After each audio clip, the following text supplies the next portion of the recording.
Entre as figuras da elite nazista, Heinrich Himmler destaca-se como uma personificação do mal absoluto. Braço direito de Adolf Hitler, Himmler supervisionou as operações mais sombrias do partido nazista. Ele liderou a SS, a força mais fanática do regime, e esteve à frente da criação e administração dos campos de concentração e extermínio que marcaram o Holocausto. Além disso, desempenhou um papel crucial no genocídio contra os soviéticos no fronte oriental. Heinrich Himmler nasceu em Munique, capital da Bavária, no dia 7 de outubro de 1900. Nascido em uma família de classe média alta, seu pai, Gebhard Himmler, era um diretor de escola rigoroso, e sua mãe, Ana Maria, uma dona de casa devota. Desde cedo, Heinrich mostrou-se um menino diligente e obediente, características que mais tarde se tornariam marcas de sua personalidade. O ambiente familiar era repleto de disciplina e expectativas elevadas, preparando o jovem Himmler para uma vida de obediência e conformidade. Crescendo em uma Alemanha devastada pela Primeira Guerra Mundial, Himmler viu seu país ser humilhado pelo Tratado de Versalhes. As reparações de guerra impostas à Alemanha trouxeram pobreza e ressentimento. Jovens como Himmler, que não tiveram a oportunidade de lutar, sentiam uma mistura de vergonha e frustração. Ele tentou ingressar no exército, mas a guerra terminou antes que ele pudesse participar. A decepção de não ter lutado pela pátria feriu profundamente seu orgulho. Determinado a encontrar um propósito, Himmler decidiu estudar agricultura na Universidade Técnica de Munique. Ele via nessa área uma maneira de contribuir para a regeneração da Alemanha, acreditando no potencial do campo e no valor da terra. No entanto, os estudos acadêmicos não satisfizeram seu desejo de ação e significado. A ascensão dentro do Partido Nazista. Nos anos que se seguiram, a Alemanha estava em turbulência, a economia estava em ruínas, a inflação galopante e o desemprego massivo. Foi nesse contexto de desespero e busca por redenção nacional que o Partido Nazista emergiu como uma força política significativa. Em 1923, Himmler foi apresentado ao movimento por Ernst Röhm, um dos primeiros líderes da SA, Sturmabteilung, as tropas de assalto nazistas. Composta por homens treinados para combate de rua e intimidação, a SA se tornou crucial para a ascensão do nazismo ao poder. A SA empregava métodos brutais para silenciar opositores políticos, minorias e qualquer um que se opusesse à ideologia nazista. Ataques físicos, vandalismo, boicotes e assassinatos eram ferramentas comuns para garantir o domínio nazista. Além da violência, a SA também atuava na propaganda nazista, organizando comícios, marchas e eventos para disseminar a ideologia e mobilizar apoio popular. Atuavam também no controle social, reprimindo dissidências e garantindo a submissão da população ao regime. Em 1934, Hitler, temendo a influência da SA e de Ernst Röhm, provocava a purga da organização na infame Noite das Facas Longas. Röhm e outros líderes foram eliminados, e a SA perdeu sua relevância política e militar.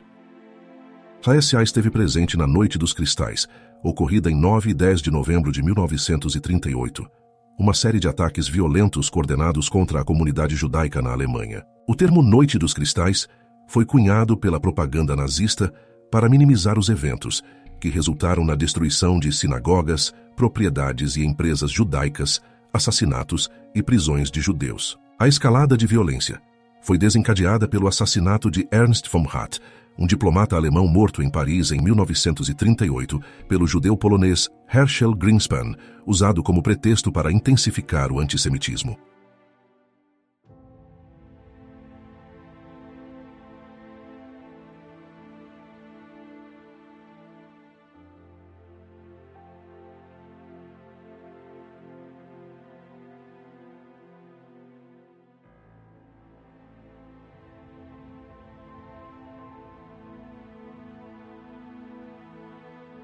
Himmler juntou-se ao partido oficialmente e participou do putsch da cervejaria, uma tentativa fracassada de golpe liderada por Adolf Hitler.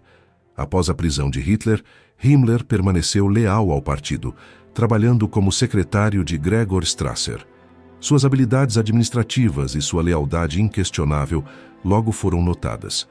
Himmler dedicava-se incansavelmente à causa nazista, organizando reuniões, distribuindo propaganda e recrutando novos membros.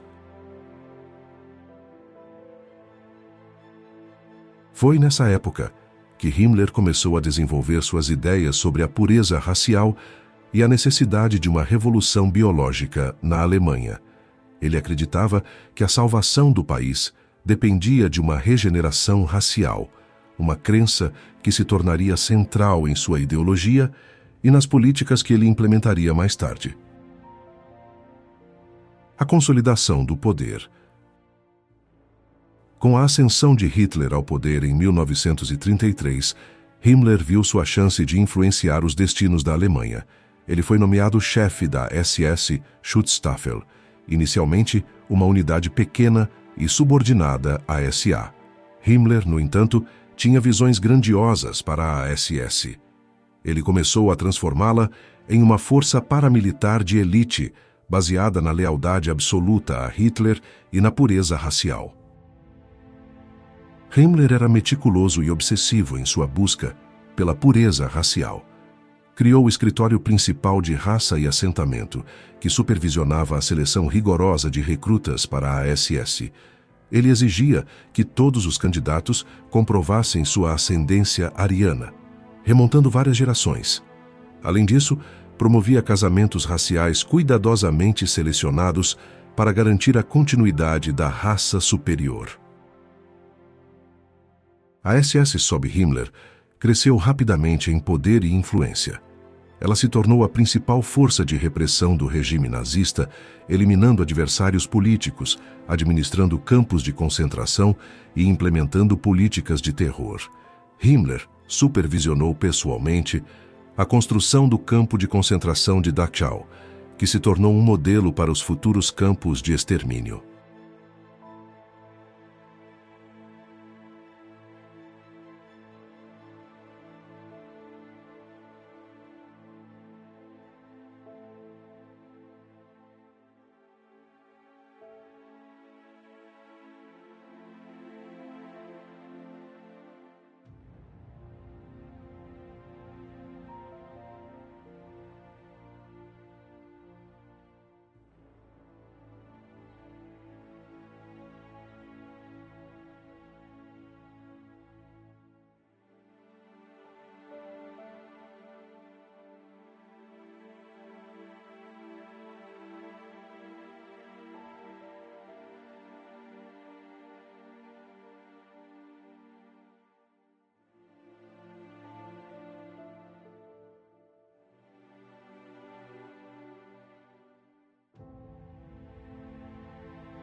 O Projeto Himmler e a Conferência de Wannsee.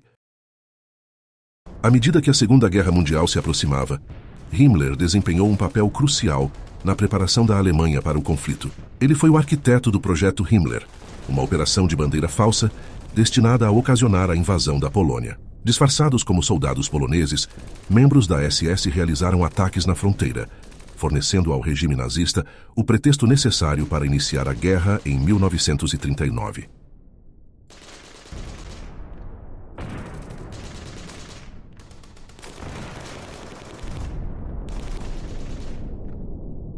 Durante os primeiros anos do conflito, Himmler não estava no auge de seu poder, mas já comandava a SS, as polícias e as forças de segurança do Reich. Sua influência se estendia a todos os aspectos da vida alemã, desde a política interna até as operações militares. Em 1942, Himmler e seus subordinados, incluindo Reinhard Heydrich, participaram da infame Conferência de Wannsee. Foi nessa reunião que a solução final foi discutida e formalizada. Himmler e Heydrich delinearam o plano sistemático para o extermínio dos judeus europeus. As discussões em Wannsee não apenas legitimaram, mas também aceleraram o processo de genocídio, transformando a Alemanha em uma máquina de matar em escala industrial. A Operação Reinhard, nomeada em homenagem a Heydrich após seu assassinato, marcou uma das fases mais brutais do Holocausto. Himmler tentou a construção de campos de extermínio em Belzec, Sobibor e Treblinka. Ele estava insatisfeito com a ineficiência dos métodos de execução anteriores e decidiu implementar câmaras de gás que permitiam assassinatos em massa de maneira rápida e impessoal. Sob a supervisão de Himmler, milhões de judeus foram deportados para esses campos e assassinados. Ele visitava regularmente os campos para operar as operações, certificando-se de que o genocídio foi executado com eficiência implacável. As testemunhas o descreveram como um homem frio e meticuloso, que tratou a morte em massa como uma questão logística a ser resolvida. No entanto, à medida que a guerra avançava e a maré começava a virar contra a Alemanha, Himmler tentou negociar com os aliados ocidentais, oferecendo liberdade aos prisioneiros de campos de concentração em troca de um acordo de paz. Essas tentativas desesperadas falharam, e Himmler foi cada vez mais marginalizado dentro do círculo interno de Hitler. Em abril de 1945, com a Alemanha à beira da derrota, Himmler, junto de outros oficiais, tentaram fugir do país. Depois da morte de Adolf Hitler em seu bunker, Himmler se tornou um dos líderes nazistas mais procurados pelos aliados por causa de seu papel à frente de muitos dos piores crimes do Terceiro Reich. Capturado pelos aliados, ele se suicidou com uma cápsula de cianeto em 23 de maio de 1945 em Luneburgo, Alemanha, antes que pudesse ser levado a julgamento. Sua morte não trouxe justiça às milhões de vítimas de suas atrocidades, mas marcou o fim de uma das figuras mais infames da história moderna. A história de Heinrich Himmler é um testemunho aterrador do que pode acontecer quando o ódio e a ambição desmedida se combinam com o poder absoluto. Sua trajetória de fracassos personalizados se transformou em uma ideologia de ódio, ressoa como um alerta sobre os perigos do fanatismo e da desumanização. O estudo de sua vida e de seu diário revela não apenas os horrores do Holocausto, mas também a banalidade do mal. Himmler não era um monstro em um sentido tradicional. Ele era um burocrata zeloso, um homem que via a morte de milhões como uma questão administrativa a ser gerenciada. É essa combinação de normalidade e crueldade que torna sua figura tão perturbadora. Ao refletir sobre seu diário e suas ações, lembramos a importância de manter viva a memória das vítimas do Holocausto e de trabalhar continuamente para evitar que tais horrores se repitam. A vigilância contra o ódio, a intolerância e a desumanização é uma responsabilidade coletiva que devemos lembrar para garantir que a história não se repita. Obrigado por chegar até aqui. Se você gostou do vídeo, não se esqueça de deixar um like, comentar e se inscrever no canal. Continue nos acompanhando para mais conteúdo interessante. Até a próxima!